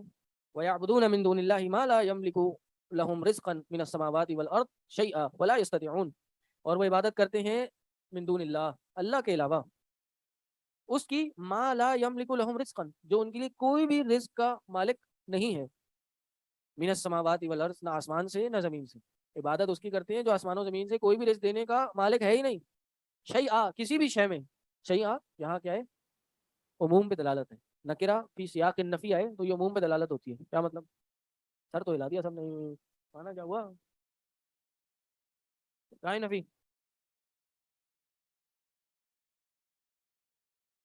ہاں, لا یملکو شیء, نفی نکرہ فی سیاق النفی. نکرہ آیا ہے جو کس کے سیاق میں ہے؟ نفی کے سیاق میں ہے, تو تفید العموم, یہ عموم کا فائدہ دیتا ہے. کس کا؟ عموم کا. عموم کیا ہوتا ہے سلطان صاحب؟ عموم کا فائدہ دیتا ہے مطلب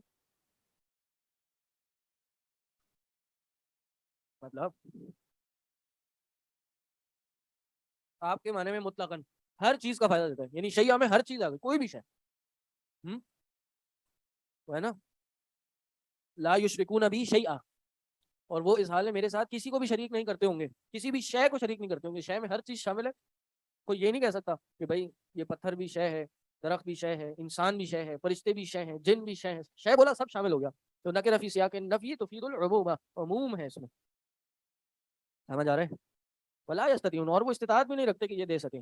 فلا تضربوا للہ الامثال ان اللہ یعلم وانتم لا تعلمون, اور اللہ کے لیے مثالیں نہ دو, اللہ جانتا ہے تم نہیں جانتے. کیا مثالیں؟ کہ بھائی دیکھو, دنیا کی مثالیں دیتے ہیں کہ دیکھو بھائی دنیا میں آپ نے کسی بادشاہ کے پاس جانا ہو تو آپ کو کیا ہوتا ہے, پہلے چھوٹے وزیر, پھر بڑے وزیر, پھر بادشاہ کے مشیر, پھر بادشاہ کے پاس بات پہنچتی ہے نا. ایسے تو نہیں پہنچ سکتے. یا آپ نے گھر بنایا ہو, ایک مالے کا بھی گھر ہو, اور چھت پہ جانا ہو تو کیا کرتے ہیں, سیڑھی لگاتے ہیں. تو بھائی ایک تو 10 فٹ کی چھت ہے, تو 10 فٹ پہ جانے کے تم سیڑھی لگا رہے ہو, اللہ تو ساتوں آسمانوں کے اوپر ہے, ادھر کیسے ڈائریکٹ پہنچ جاتے ہو؟ ہاں, بہترین بات. ایک عقیدہ رکھتے ہیں اللہ تو شہر سے زیادہ قریب ہے, اور جب پکارنا ہے تو سیڑھیاں چاہیے تمہیں. مشرک کی عقل بیکار ہوتی ہے قبر کے اندر. قبر کے اندر سیڑھیاں نہیں, زیادہ طاقت آ جاتی ہے. انسان مرتا ہے قریب کی باتیں سنتا ہوا, مرنے سے پہلے قریب کی باتیں سنتا ہے, لیکن جب مر جاتا ہے تو دوسرے دور کی باتیں بھی سن رہا ہوتا ہے. ہاں جی ٹھیک ہے. تو اللہ کے لیے مثالیں نہ دو. ایک ڈرامے باز نے ٹی وی پہ بھی اللہ کے لیے مثال دی تھی, عقیدہ الرحمن علی العرش استویٰ کا رد کرنے کے لیے. مفتی کیا نام ہے اس کا, حنیف قریشی. انہوں نے کیا مثال دی کہ بھائی اگر الرحمن علی العرش استویٰ ہے, تو اس نے پھر ہاتھ سے مثال دی کہ بھائی اب یہ موبائل ہے اور یہ ہاتھ ہے, ہاتھ کے اوپر یہ کیا ہے, یہ نہیں, اس وقت کیا ہے ہاتھ کے اوپر, مارکر ہے. اگر اللہ عرش پر ہے تو عرش بڑا ہے اور معاذ اللہ چھوٹا ہے. اس نے فقیر بدبخت نے بات نہیں بولی, بولا اللہ چھوٹا ہے, تو اگر اللہ اعلیٰ ہوا تو اکبر نہ ہوا, ہاں, تو اگر اکبر ہوا تو اعلیٰ نہ ہوا. یہی الفاظ تھے اس کے. ہاں, کیونکہ اللہ ہر جگہ ہے, اللہ سب جگہ ہے. تعویل ان کے نہیں ہے, وہ کہتے ہیں بھائی اللہ عرش پہ بھی ہے, ادھر بھی ہے, ادھر بھی ہے, سب جگہ ہے.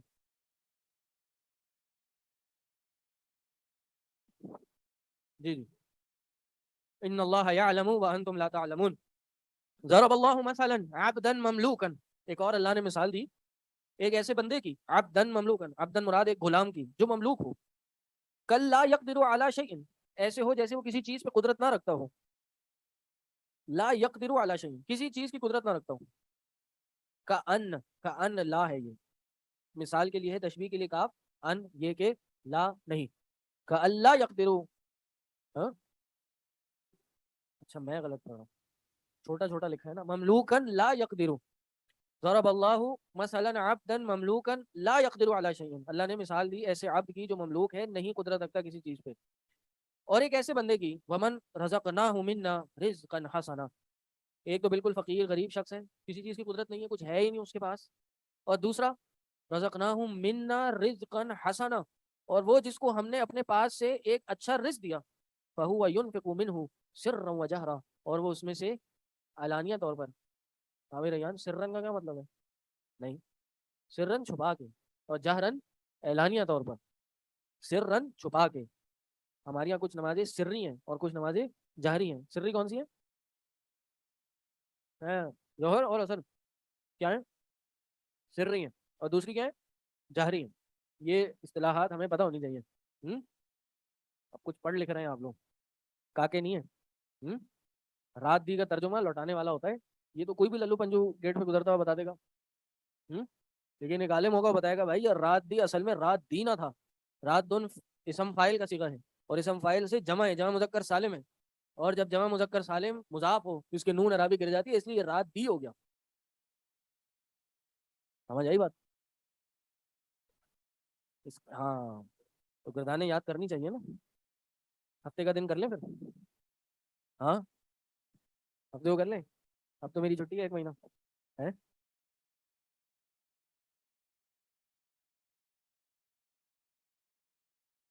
سیٹرڈے کو میں درس بھی رکھنا چاہ رہا ہوں یہاں پہ شام کے ٹائم. اس سے پہلے 1 آدھ 2 گھنٹے کی کلاس کر سکتے ہوں. دیکھتے ہیں بہرحال ابھی.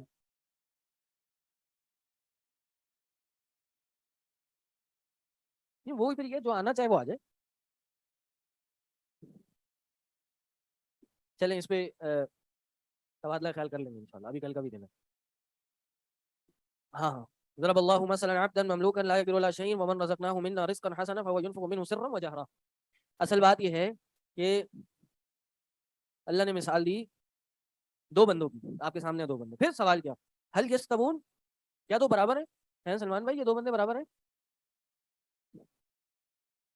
سلمان بھائی کسی اور وادی میں چلے گئے تھے. سوال یہ ہے ایک بندہ اس کے بعد کچھ نہیں ہے اور ایک بندہ اللہ نے اس کو بہت دیا ہے اور وہ خرچ کر رہا ہے سرن اور جہرن بھی. وہ بہتر ہے نا؟ الحمدللہ تمام تعریفیں اللہ ہی کے لیے. مثال یہاں پہ یہ بتائی، جب اللہ کی راہ میں یا کسی بھی راہ میں خرچ کرنے والا شخص بہتر ہے اس شخص سے جس کے پاس کچھ بھی نہیں ہے، تو پھر وہ اللہ جو سب کو دینے والا ہے، وہ اللہ سب کو دینے والا ہے، وہ اس سے کتنا زیادہ بہتر ہوگا ان معبودوں سے جو آسمان و زمین میں رزق نہ دیتے ہیں نہ اس کے دینے کی استطاعت رکھتے. یہ اللہ نے مثال دی ہے. پچھلی بات کو آگے کنٹینیو کر کے مثال دی ہے. جی اللہ کے لیے میں سمجھ نہیں آئی بات؟ آ گئی نا؟ ہاں چل. جی رب ہے. والحمدللہ تمام تعریف اللہ کے لیے. والاکثرهم لا يعلمون تمام لوگ نہیں جانتے. سر کیا آپ درس قدر کی سلائیڈز کے نوٹس مل سکتے ہیں؟ میں آپ کو سلائیڈز بھیج دوں گا. وضرب اللہ مثلا. پھر ایک اور مثال دی. اللہ اکبر. ایک اور مثال دی. اللہ ایک اور مثال دیتا ہے. اچھا میں کہہ رہے ریپیٹ کرتا ہوں. دیکھیں اللہ نے مثال دی پہلے والی کہ اللہ ایک مملوک کی مثال دیتا ہے، یعنی ایسا غلام جو لا یقدر شیء، وہ کسی چیز کی قدرت نہیں رکھتا، اور ایک ایسا شخص جس کو اللہ نے رزق دیا اچھا رزق اور اس میں اللہ کی راہ میں خرچ بھی کرتا ہے. ينفق وہ خرچ کرتا ہے سرا وجہرا. تو هل يستوون کیا وہ برابر ہیں؟ برابر نہیں ہے. تو اللہ نے مثال اس لیے دی کہ جب یہ 2 بندے برابر نہیں ہو سکتے، یعنی جس کو رزق اللہ نے دیا وہ اس سے بہتر ہے جو کچھ نہیں دے سکتا، تو وہ اللہ کتنا بہتر ہوگا کہ جس نے سب کو دیا، رزق پیدا کیا اور اس کو دیا. ابھی تو یہاں صرف دینے والا بہتر ہے، یعنی جس نے راہ میں خرچ کیا. تو جس نے خرچ کیا اس کو جس نے دیا یعنی اللہ نے دیا، وہ اللہ کتنا بہتر ہوگا ان لوگوں کے مقابلے میں یا ان معبودوں کے مقابلے میں جو زمین و آسمان میں کسی رزق کی استطاعت ہی نہیں رکھتے دینے کی. جی آگے بڑھے. ابھی آگے کیا ہے؟ وضرب اللہ مثلا الرجلین. پھر اللہ مثال دیتا ہے 2 بندوں کی. احدہما ابکم لا يقدر على شيء وهو آگے کیا ہے؟ کل علی مولاه اینما یوجهه لا یاتی بخیر. اللہ مثال دیتا ہے تم میں سے کسی شخص کی 2 بندوں کی. احدہما ان میں سے ایک ہے ابکم. کیا مطلب؟ گونگا ہے. لا یقدر علی شیء ایک تو گونگا ہے اور دوسرا وہ کسی چیز کی قدرت بھی نہیں کرتا، کوئی اسکل نہیں ہے، کوئی صلاحیت نہیں ہے اس غلام میں.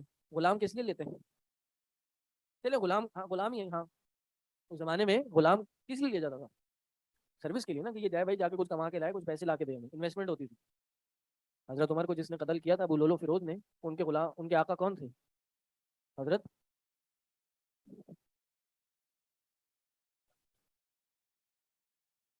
صحابی تھے. بالکل ذہن سے نکل گیا.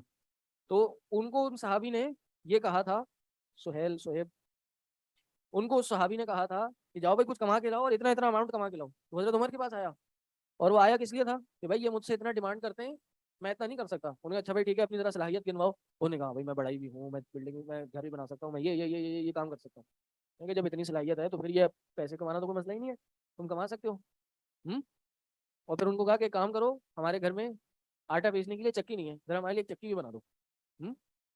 کہا ٹھیک ہے، آپ کے لیے تو میں وہ چکی بناؤں گا کہ اس کی آواز مشرق و مغرب تک گونجے گی۔ یہ کہہ کے وہ چلا گیا۔ حضرت عمر نے کہا دیکھو یہ مجھے مارنے کی دھمکی دے کے گیا ہے۔ اور آیا اگلے دن آ کے حضرت عمر کو مار دیا، لعنت اللہ علیہ۔ اور ان خبیثوں نے اس کا مزار بنایا ہوا ہے، عرس مناتے ہیں اس کا، ایران میں، عراق میں، پتہ نہیں کہاں ہے۔ اس کے نام کا ایک پتھر ہے، فیروز نام ہے، فیروزہ پتھر، وہ پہن کے گھومتے ہیں سب جگہ۔ اور ہمارے سنی لوگ بھی بڑی خوشی خوشی وہ پتھر پہنتے ہیں، انگوٹھی اور گلے میں ہار۔ جی حضرت عمر کے قاتل کا مزار، جی بالکل ابو لؤلؤ فیروز کے کا مزار، جی جی بالکل، وہ جس وجہ سے فیروزہ بنایا گیا ہے وہ ابو لؤلؤ فیروز کے نام پہ بنایا گیا ہے، مجوسی۔ بعد میں خودکشی کر کے مرا جب پتا اس کو احساس ہوا کہ اب میں تو بچوں گا نہیں۔ بہرحال تو بات کیا بتا رہا تھا، کہاں سے کہاں نکل گئی۔ ہاں تو یہ ہوتا تھا اس زمانے میں کہ غلام کو استعمال کیا جاتا تھا۔ تو ایسا غلام جو کچھ کر نہیں سکتا، گونگا ہے، اور لا یقدر علی شیء وہو کل، کل مانی ہاں کل علی مولا، اپنے مولا پر جو اس کا مالک ہے اس پہ بوجھ ہے۔ اللہ کے رسول نے فرمایا، حضرت خدیجہ نے فرمایا تھا کیا، انک تحمل الکلا۔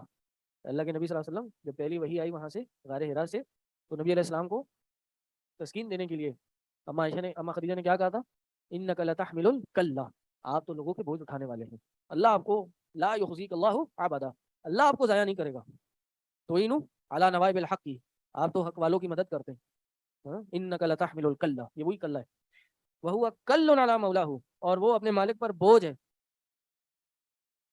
اینما یوجہ لا یاتی بخیر، جہاں بھی جائے خیر نہیں لے کے آتا، کام کیا کر کے دے گا، الٹا بوجھ ہے اس پہ، کھانا کھلانا، اس کو مزید پیسے دینا، اور نقصان ہے اس کا، کوئی فائدہ نہیں ہو رہا ہے اس کو پال پوس کر، نہ کام نہ کاج کا، بس دشمن اناج کا، یہی معاملہ اس کا۔ کہا ایک مثال تو یہ ہے، حل یستوی ہوا، کیا یہ برابر ہے ہوا اس کے، اور کون، ومن یأمر بالعدل، اور وہ جو عدل کا حکم دیتا ہے، وہ علی صراط مستقیم، اور وہ صراط مستقیم پر ہے۔ یہ بہتر ہے یا وہ بہتر ہے جو عدل کا حکم دیتا ہے، جو کہو طریقے سے کر کے آتا ہے، وہ علی صراط مستقیم، اور صحیح رستے پر ہے، برڈن نہیں ہے، بوجھ نہیں ہے اپنے مالک کے لیے، بلکہ اور فائدہ دیتا ہے۔ بتاؤ بھائی یہ بہتر ہے وہ بہتر ہے، سیدھی سی بات ہے، دوسرا والا بہتر ہے، حل یستوی، یہ استفہام اقراری ہے، ٹھیک ہے، اگر آگے والے سے لکھا جائے تو بھائی اقرار ہے کہ بھائی یہ بہتر ہے، صحیح ہے۔ اب یہ باتیں اللہ نے مثال دو وجہ سے دی، یعنی دو معنی ہو سکتے ہیں اس کے، ایک تو یہاں وہی اللہ کی مثال کہ بھائی اللہ نے اپنی مثال دی، ہوا ومن یأمر بالعدل، کیا وہ بہتر ہے کہ وہ اللہ جو عدل کا حکم دیتا ہے، اور ایسے اپنے غلام کی مثال اللہ کی طرح دی کہ ایسے بندہ بہتر ہے، ایسی ہستی بہتر ہے جو عدل کا حکم دیتی ہے، یا پھر وہ جو الٹا بوجھ ہے، جو الٹا تمہارا مال کھاتی ہے، تمہیں الٹا اس کو پالنا پوسنا پڑتا ہے، گائے کو معبود بناتے ہیں تو گائے کو چارہ کھلانا پڑتا ہے، وہ بہتر ہے یا وہ اللہ بہتر ہے جو گائے بھی تمہیں دیتا ہے، چارہ بھی تمہیں دیتا ہے، وہ کھیتی بھی تمہیں دیتا ہے، آسمان سے پانی بھی برساتا ہے تاکہ وہ اگے، وہ بہتر ہے؟ یا پھر یہاں مثال جو ہے وہ مومن اور کس کی ہے جی، کافر کی، کہ کافر کا یہی حال ہے کہ وہ بوجھ ہے، اور مومن عدل کا حکم دیتا ہے، اور مومن عدل کا ہے، کافر گونگا بہرا ہے، مومن دیکھ بھال کے چلتا ہے، وہ اعلیٰ صراط مستقیم۔ میں یأمرو، سر جو غلام ہو وہ حکم کیسے دے سکتا ہے، یعنی یہاں یأمرو، یہاں اصل مثال دوسرے بندے کی، غلام کی نہیں ہے، دوسرے بندے کی مثال ہے، اگر شاید میرے بتانے میں کچھ وہ غلطی ہو گئی، غلام کا لفظ نکل گیا ہو، ضرب اللہ مثلا رجلین، اللہ نے دو بندوں کی مثال دی، پہلا بندہ مملوک ہے، دوسرا نہیں ہے، جی پہلی مثال غلام کی ہے، ٹھیک ہے، وللہ غیب السماوات والارض وما امر الساعۃ الا کلمح البصر او هو اقرب ان اللہ علی کل شیء قدیر، آسمان اور زمین کا غیب اللہ ہی کے پاس ہے، اور قیامت کا معاملہ نہیں ہے مگر آنکھ چھپکنے کی طرح، یا پھر اس سے بھی زیادہ قریب ہے، ان اللہ علی کل شیء قدیر، اللہ تعالیٰ ہر شے پہ قادر ہے۔ قیامت آئے گی، یہ بیٹھ کے اگر انتظار کر رہے ہیں مشرکین مکہ، چلو بھائی آئے آئے دیکھتے ہیں کیسی ہوگی کیا ہوگی، پھر ایمان لے آئیں گے، نہیں بھائی، ہوا کلمح البصر، یہ آنکھ چھپکنے کی طرح آئے گی، لوگ اپنے کاموں پہ ہوں گے، چل رہے ہوں گے، اور قیامت آ جائے گی، منہ میں نوالا ڈالا ہوگا، نوالا حلق سے نیچے نہیں اترے گا، قیامت آ جائے گی، بلکہ یہ تو آج حقیقت ہے، موت بھی ایسے آ جاتی ہے۔ میرے ایک جاننے والے ہیں، وہ ڈاکٹر ہیں، کارڈیولوجسٹ ہیں، اور یہ ایمرجنسی ڈپارٹمنٹ میں ہوتے ہیں، یہ سول ہاسپٹل کے، دن رات وہ صرف کارڈیو کے مریضوں کو دیکھ رہے ہوتے ہیں۔ کہتے ایک مریض آیا، یہ بھی 2 دن پہلے مجھے ویسے ہی بتایا، کھانے پہ گئے تھے شادی میں، تو کھانا نکال رہے تھے، ان کو ذرا تو اللہ والے ہیں تو وہ ہر جگہ کوئی نہ کوئی اس طرح کی بات کر دیتے، انہوں نے کھانا دے کے مجھے ایک بات یاد ہے، میرے پاس ایک پیشنٹ آیا، تو جب وہ آیا تو آلموسٹ مر چکا تھا، وہ انتقال ہو چکا تھا اس کا. کہہ رہے ہیں کہ پتہ نہیں کوئی ٹریٹمنٹ کرنا چاہا، انہوں نے کیا کرا، تو ادھر منہ سے پائپ ڈالا اندر. کچھ ٹریٹمنٹ تھا، کیا تھا میرے ذہن سے نکل گیا. تو اس ٹریٹمنٹ کرنے میں یہاں پر اس پائپ میں کھانے کا نوالا پھنسا ہوا تھا. کہتے ہیں اس کا مطلب یہ ہوا کہ ابھی اس نے منہ میں نوالا ڈالا تھا، ہچکی آئی اور روح پرواز کر کے انتقال ہو گیا. یعنی اس شخص کو اتنا بھی علم نہیں تھا کہ جو نوالا منہ میں ڈال رہا ہے یہ حلق سے نیچے اتار پائے گا یا نہیں اتار پائے گا. یہ کوئی کہہ رہا ہے انڈوسکوپی، ابھی پتہ نہیں کیا ہوتی ہے. کیا کرتے ہیں؟ ہاں ایسے ہی کچھ وہ کہتے ہیں اندر چیک کرنے کے لیے. تو حلق میں کھانے کا نوالا پھنسا تھا، پہلے اس کو نکالا پھر یہ کام کیا. تو بھائی قیامت کے انسان کی موت بھی کبھی بھی آ سکتی ہے. اللہ تعالی ہمیں حسن خاتمہ نصیب فرمائے. یہاں سے پھر آگے انشاءاللہ کل سے پڑھیں گے. سبحانک اللہم و بحمدک اشہد ان لا الہ الا انت استغفرک و اتوب الیک. السلام علیکم و رحمۃ اللہ.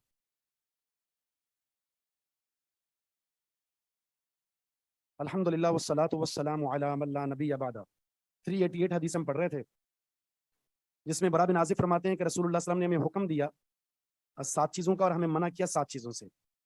امرنا بعیادت المریض، ہمیں حکم دیا مریض کی عیادت کرنے کا، اور وہ اتباع الجنائز، اور جنازے کے پیچھے جانے کا یعنی نماز جنازہ پڑھنے کا.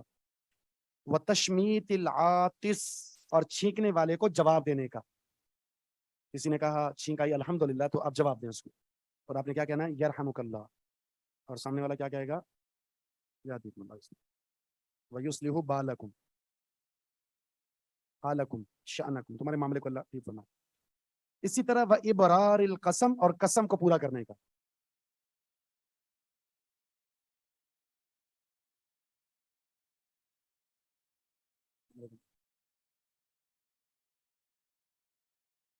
شیئر تو بھیجنا، کوئی اور دیکھنا، بس اس کو سمجھا کے بھیج دیں کلاس میں.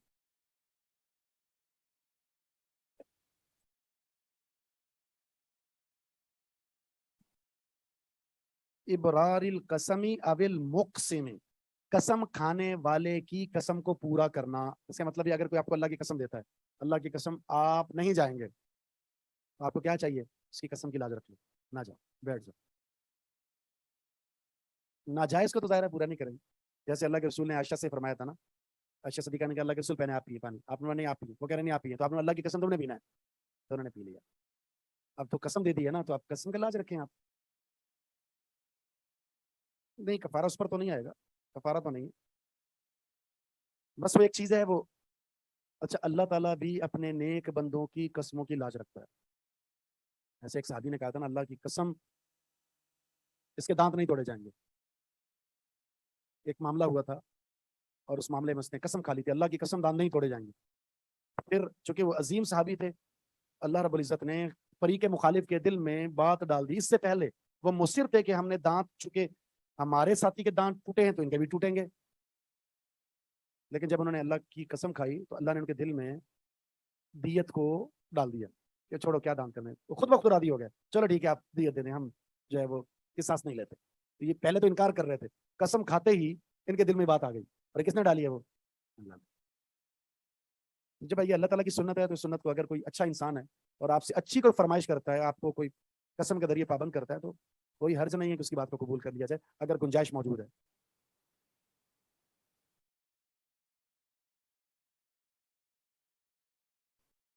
آواز آہستہ آ رہی ہے، کیسے آ رہی ہے؟ سب کو ٹھیک آ رہی ہے یا آپ کے ساتھ یہ مسئلہ ہے؟ جی اللہ کی قسم، قسم تو ہوتی ہے اللہ کی. نہیں وہ تو ظاہر ہے شرک، اس کی تو بات ہی نہیں ہے نا.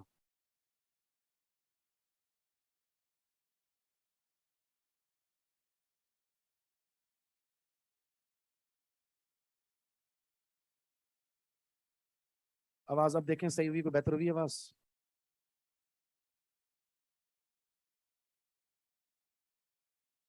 اچھا ٹھیک ہے. اس کے بعد ہے وَنَصْرِ الْمَظْلُومِ، وَنَصْرِ الْمَظْلُومِ، مظلوم کی مدد کرنے کا حکم دیا.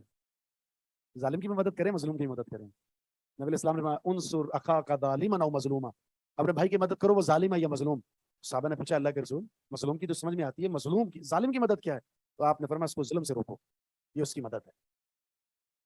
اگر کوئی غلط کام کر رہا ہے تو آپ اس غلط کام سے روک لو، اس کے لیے فائدہ ہے نا، یہ اس کی مدد ہو گئی.